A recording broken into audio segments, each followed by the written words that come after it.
میں اپنے گاؤں میں ڈیرے میں بیٹھا تھا تو ایک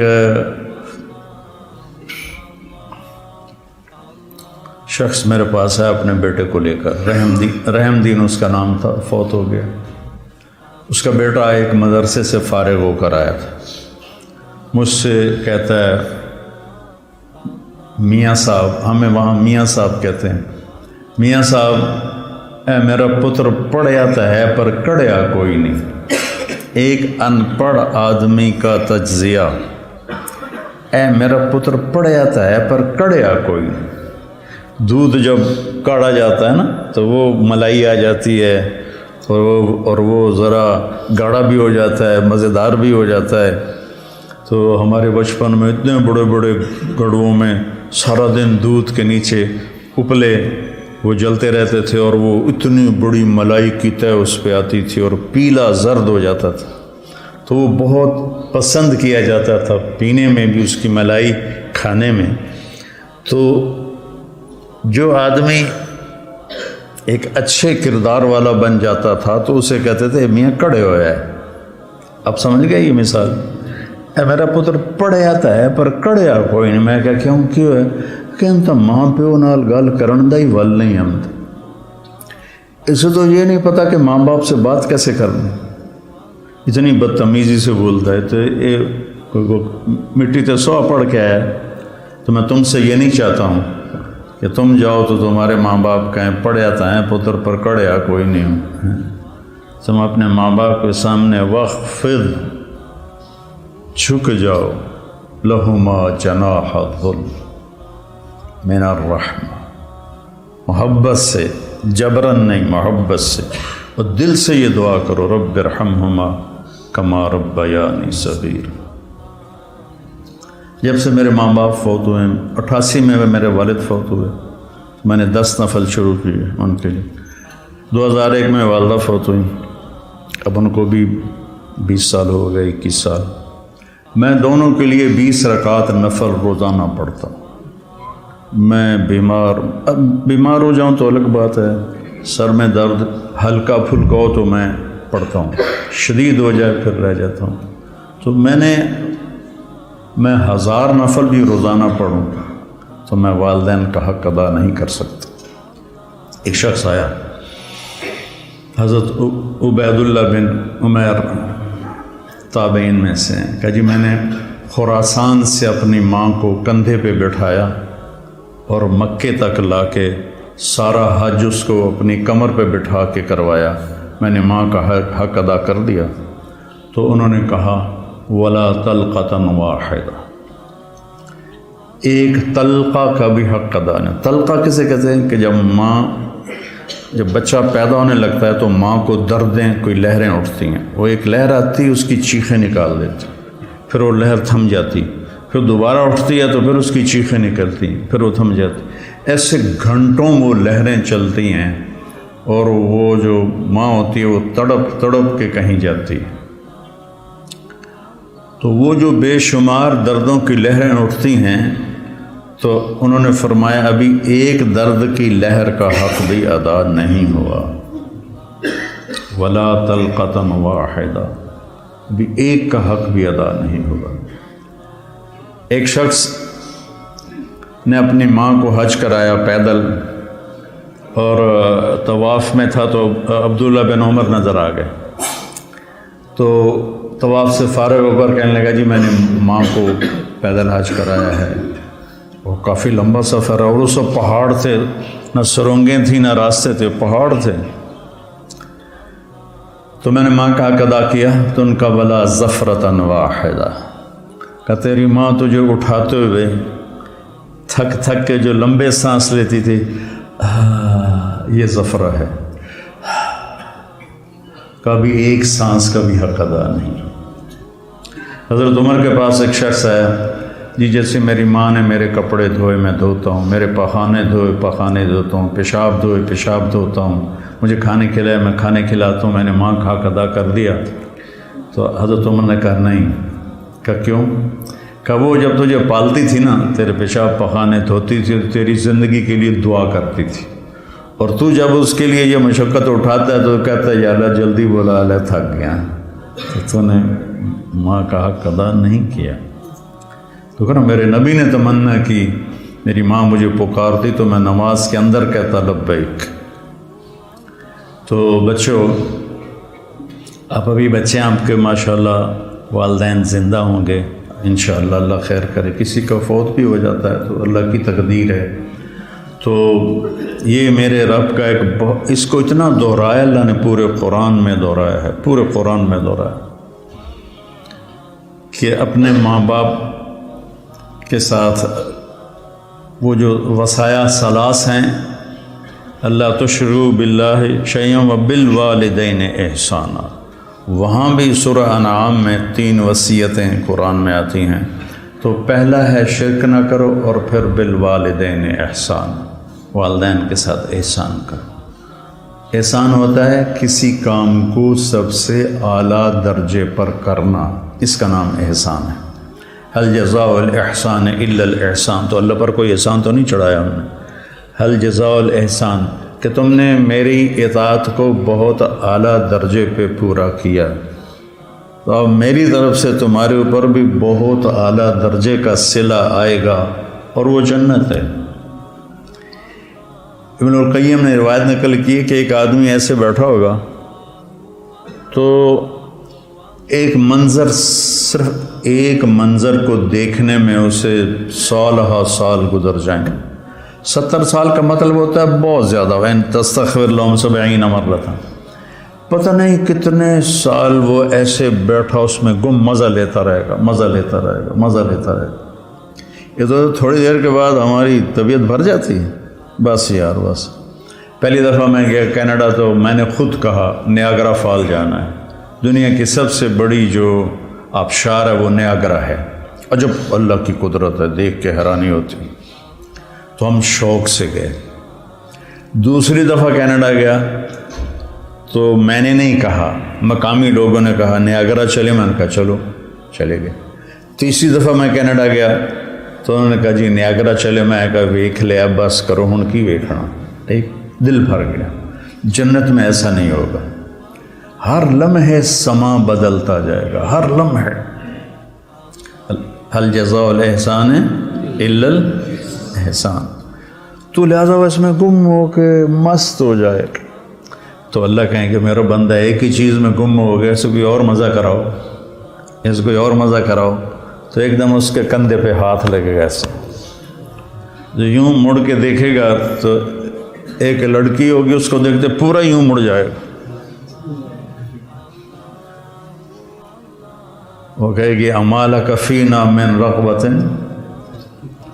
آپ کو ہماری کوئی ضرورت ہے؟ میں قربان جاواں، ضرورت تو بڑی ہے.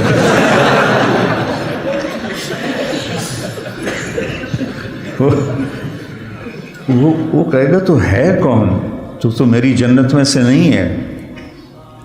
تو وہ کہے گی انا من اللواتی قال اللہ تعالی ولدینا مزید، میں ان میں سے ہوں جن کے بارے میں تیرے رب نے کہا ہے صرف ایک دفعہ دینے کے بعد بس نہیں کروں گا، ولدینا مزید، دیتا ہی جاؤں گا، دیتا ہی جاؤں گا، دیتا ہی جاؤں گا. هل جزاء الاحسان الا الاحسان. تو وبالوالدین احسان کہا ہے، خدمت نہیں کہا، اچھا سلوک نہیں کہا. سب سے اعلیٰ درجے کا جو سلوک تم کر سکتے ہو کرو. میرے والد تبلیغ کے مجھے گھر سے نکالا تو قائل کیسے ہوئے؟ جب میں رائے سے آتا تو ان کو جسمانی خدمت کرتا تھا، حالانکہ نوکر ہوتے تھے، دبانے والے، تیل لگانے والے، سارے کام کرنے والے. لیکن جب وہ رات کو لیٹتے تو میں نوکروں کو بھگا دیتا اور میں اکیلا ان کو دباتا تھا، پھر ان کے سر میں تیل لگاتا تھا. اس خدمت نے ان کے دل کو رام کر دیا، کیونکہ پہلے میں ذرا گستاخ تھا، بدتمیز تھا. تو گھر میں جو دعوت ہے وہ اخلاق سے چلتی ہے. وہ یہ نہیں کہ آپ بیوی کو بٹھا کے دعوت دینا شروع کر دو گے، بیگم دنیا فانی ہے.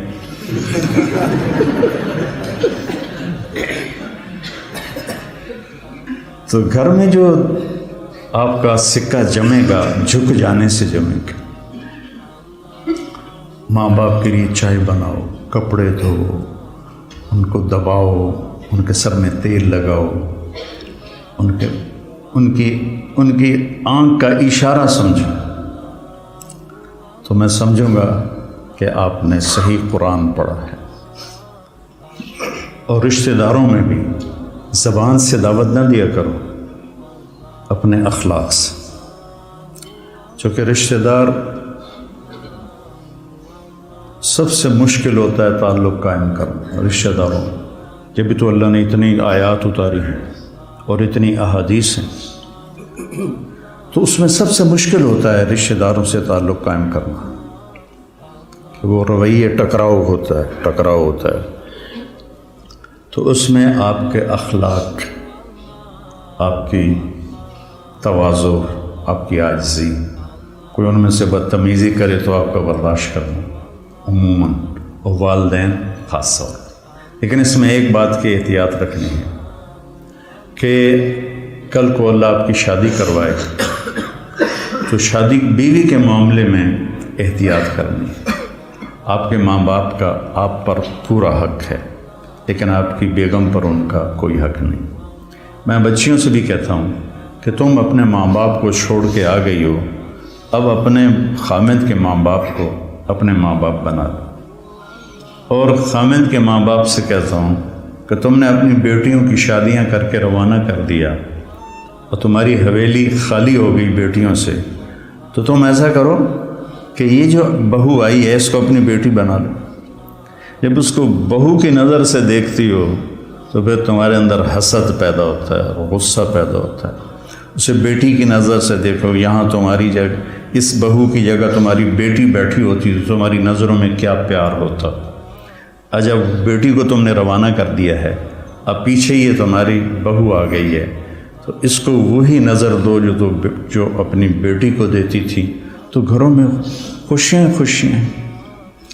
تو ماں باپ کا تمہاری بیوی پر کوئی حق نہیں ہے، لیکن میں نصیحت کرتا ہوں بچیوں کو کہ خامد کے ماں باپ کو عزت دو، ان کی خوشی سے خدمت کرو، اگرچہ تمہارے ذمے نہیں لیکن کرنا تمہارے لیے اجر و ثواب کا باعث ہے۔ اور بچی کے ماں باپ سے کہتا ہوں، دیکھو پوری ہدایہ جیسی کتاب میں بھی ساس کا کوئی حق نہیں لکھا ہو، ساس سسر کا کوئی حق لکھا، باب الخواخ ہے کوئی؟ کیوں جی مولوی زبیر صاحب، باب الخواخ کوئی نہیں ہے۔ خامد اور بیوی کے حقوق، اولاد کے حقوق، تو میری ذمہ اپنی ماں باپ کی خدمت ہے۔ میری بیوی خوشی سے تیار ہو جائے تو اس کا احسان ہے، اس کی نیکی ہے۔ زبردستی کر کے میں کروں ورنہ میں تجھے نکال دوں گا تو یہ ظلم ہے۔ ماں باپ کے کہنے پہ طلاق نہیں دینی، طلاق دے دو بڑی نافرمان ہے۔ اپنی بیٹی کے لیے کہتے ہیں وہیں رہو، وس کے رہو ساڑھے کو نامی، اور بہو کو کہتے ہیں طلاق دے دو اسے، کسی کی بیٹی ہے۔ تو اس میں اعتدال کا راستہ اختیار کرنا یہ آپ لوگوں کے ذمے ہے۔ اور جب بھی بیوی کی تمہیں شکایت سننے کو ملے، پہلے تحقیق کرنا پھر کوئی بات کرنا۔ عموماً شکایتیں غلط ہوتی ہیں۔ ایک ہماری رشتے میں پڑنانی تھی، رشتے میں مجھے ابھی پتہ ہی نہیں کہ وہ میری کیا لگتی تھی، تو وہ آئی میری نانی کے گھر، تو اندر پردیاں نال اس کی بہو پیچھے آ رہی تھی۔ میری نانی نے آندی ہے تو میرے کو پوچھنا ہے اے تھوڑا رنگ پیلا کیوں ہو گیا ہے؟ یہ انہوں سمجھا رہی ہے کہ تو میرے کو پوچھنا ہے تھوڑا رنگ پیلا کیوں ہو گیا ہے۔ اچھا وہ میری نانی کا ان سے کوئی بانجی بھتیجی کا رشتہ تھا، تو انہوں نے کہا جی ٹھیک ہے جی نانی جی۔ وہ پیچھو بہو آ گئی، سلام دعا کے بعد وہ کہنے لگی خالہ جی تھوڑا رنگ بڑا پھکا پی گیا، ہاں نہ دودھ پلائندی ہے، نہ چاہ پیوائندی ہے، نہ انڈے کھوائندی ہے، نہ روٹی دا پوچھدی ہے، نہ پانی دا پوچھدی ہے۔ اگو وہ بھی تھی یہ کودے نو تو وہ کودے تیرا، سی کا بھائی بگھیرا، یہ کودے نو تو وہ کودے تیرا، اگو اس نے بھی لے لیا ہاتھوں ہاتھ، ہر شے کھا جانی ہے تو حالی پہ آنی ہے، میں تین کچھ نہیں پوچھ دیا۔ تو بیٹا یہ ایک زندگی ہے جو میں کوشش کرتا ہوں کہ آپ وہ زندگی سیکھیں۔ کیف عاملہم بھی اسی لیے نصاب میں داخل کی کہ آپ کو پتہ چلے کہ زندگی گزارنی کیسے۔ اللہ نے شروع سے مجھے ایک بڑی فیملی میں پیدا کیا، بچپن سے نوکروں کی بہتات۔ میری شادی ہوئی، ٹھیک ہے، میری بیوی فیصل آباد، اور اس وقت دیہات، کچی سڑکیں، 83 میں بجلی بھی اس وقت کوئی نہیں تھی۔ وہ بیچاری گھبرائی ہوئی، ایک ہماری جانگلی زبان اسے سمجھ میں نہ آئے، وہ یہاں فیصل آباد کی، وہ گھبرائی ہو، میں اس کو حوصلہ تسلی کے لیے بڑی ہمت افزائی کرتا، تو پوری ایک کچہری لگی، پھپھیاں ماسیاں کٹھیاں۔ اچھا، میری ماں کو میرے والد چولہے پہ نہیں بیٹھنے دیتے تھے، زیادہ سے زیادہ یہ تھا کہ وہ جب سالن پک کے آتا تھا تو وہ تقسیم کر دیتی تھی، ورنہ وہ بھی نوکرانی کرتی تھی۔ تو میرے والد یعنی میری ماں کا بڑا احترام کرتے تھے، وہ کہتے تھے نوکر کیڑے کس واسطے جے تم ہی چولہے تے جاتے بہ جا، تم چولہے تے نہیں بنا۔ تو اب یہ میں اپنی آنکھوں سے دیکھ کے پروان چڑھاؤں۔ 30 برس کی عمر میں میری شادی ہوئی، 30 سال میں نے اپنی ماں کو دیکھا کہ وہ چولہے تے نہیں ہوندی۔ میری ماں کو روٹی بنانی نہیں آتی تھی، کدی شوق نال بنے دی تو ادھی دے جاندی کبھی بنائی جو نہیں۔ اب مقدمہ ہو رہا ہے، ماں تیری چولہے تے سڑدی پئی ہوندی ہے تے بیوی تیری ٹھک کے منجے تے بیٹھی ہوندی۔ یہ میرے گھر میں ہو رہا ہے، ماں تیری چولہے تے سڑدی پئی ہوندی ہے تے بیگم تیری ٹھک تے منجی تے بیٹھی ہوندی ہے۔ میں ہس پیا، میں کہ میری ماں کداں چولہے تے سڑی ہے، میں بھی تھائیں جمیا تھائیں وڈا ہویا، میں دسو تو صحیح میری ماں کداں چولہے تے سڑی ہے۔ یہ ہماری معاشرت ہے، تو اس سے آپ لوگوں نے پرہیز کرنا ہے، عدل کرنا ہے۔ الگ رہنے کا انتظام کر سکو اسبابوں تو بہت اچھا ہے، اکٹھے رہنے کا ہے تو پھر بیوی کو پناہ دو، اس کو اپنے ماں باپ کی شدت سے بچاؤ۔ بیوی میں بدتمیزی ہے تو ماں باپ کو بچاؤ۔ بعض لڑکیاں ایسی بدتمیز ہوتی ہیں، ایسی زبان دراز ہوتی ہیں کہ نہ کسی کی عزت کو دیکھتی ہیں، نہ کسی کے مقام کو دیکھتی ہیں، اور بہت ہی لمبی زبان۔ ایک دفعہ ساتھ 2 واقعے میرے ساتھ پیش آئے۔ ایک عورت، ایک دوست نے کہا کہ ایک خاتون آپ سے ملنا چاہتی ہیں، اس کے خامند کھرب پتی ہیں، کھرب پتی، ملا دو۔ وہ آ گئیں، 50 سال پلس ان کی عمر تھی، تو بیٹھتے ہی رونے لگیں۔ ایسا ہوتا ہے ابھی پہلے کوئی دکھڑا سنائے پھر وہ بیٹھتے ہی رونے لگے کہ لوگ سمجھتے ہیں میں بڑی خوش قسمت ہوں، بڑے مالدار کی بیگم ہوں، لیکن میں اس دولت کو کیا کروں، میرے خامند کا سلوک ہی اچھا نہیں میرے ساتھ، تو میں اس دولت کو کیا کروں۔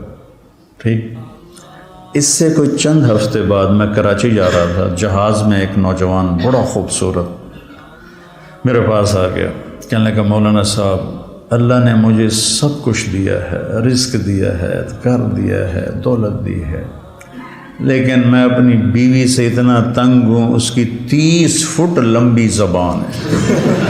میں کہا 29.5 فٹ کٹ دے، باقی 6 انچ منہ چڑھا، اس کی 30 فٹ لمبی زبان ہے۔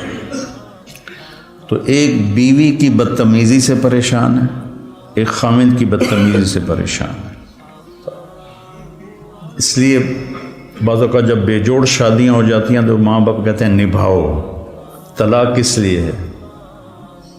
طلاق اس لیے ہے اگر خامد بدتمیز ہے تو ان کی عادت نہیں بدلے گی، بچی کو فارغ قرار۔ بچی بدتمیز ہے تو اپنے بچے کو ذلیل نہ کرو، فارغ کرا دو۔ اللہ نے طلاق اس لیے رکھی۔ تو میرے عزیزو، یہ زندگی کے اسباق ہیں جو اتنے ہی ضروری ہیں جتنے ہم باقی اسباق کو پڑھتے ہیں۔